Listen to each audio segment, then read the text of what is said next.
camper les choses, ce que nous retenons, c'est en réalité le problème, c'est que le pouvoir a géré de façon unilatérale tout le processus électoral, malgré les demandes de l'opposition pour qu'il y ait une concertation. Il n'y a jamais eu une concertation.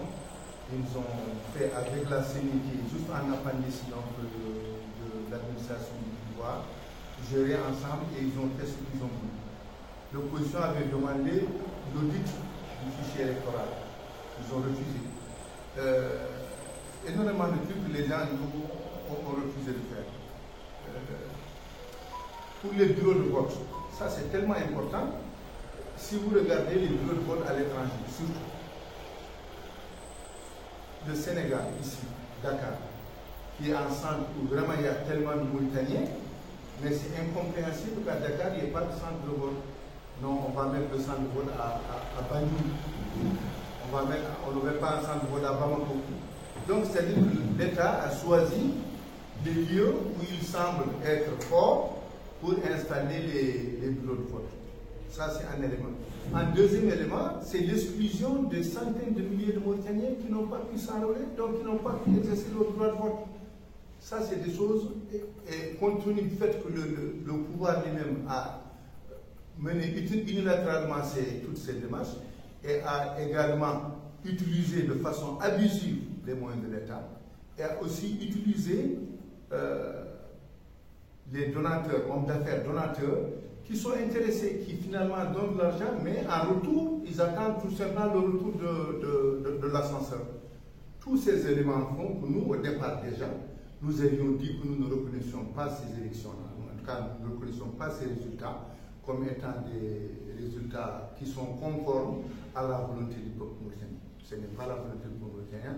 Le peuple mauritanien, on l'a volé dès le départ. Parce que l'État a utilisé tous les moyens. Quand on va à l'intérieur, tous les cadres, tous les petits cadres, tous ont été mobilisés. Et on leur a dit, si vous perdez chez vous, sachez que vous perdez vos postes.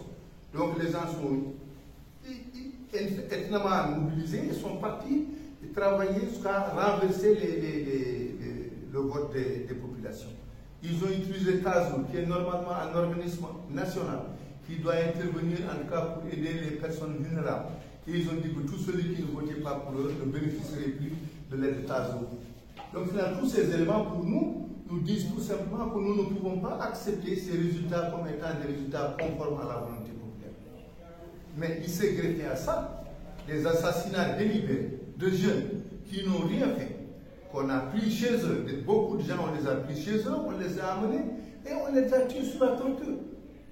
Les gens pouvaient, parce que c'est quand même inimaginable de prendre des jeunes, les prendre, ils sont là, ils sont sains et saufs, et le lendemain, on les rend leurs parents tués. Donc ça, c'est des choses que nous condamnons fermement et nous disons tout simplement que ce n'est pas admissible que la Mauritanie doit quitter ce jeu-là, parce que tout simplement, l'impunité des forces pas de sécurité, mais d'insécurité, doit être tout simplement terminée. On doit mettre un terme à ça en menant des enquêtes fiables et qu'on fasse la lumière sur ces choses-là et que les responsables doivent traduire devant la justice. Parce que dans tous les pays du monde, c'est comme ça. Il y a toujours eu des bavures, mais chaque fois qu'il y a bavure, il y a des enquêtes et à la suite de ces enquêtes, les gens sont remis à la justice. Donc c'est ce que nous demandons à l'État. Nous demandons qu'il y ait tout simplement l'État soit un État de droit et que ces éléments-là soient sanctionnés par une commission d'enquête qui va tout simplement faire la part des choses et les gens vont être donc remis dans les mains de la justice. Voilà. Et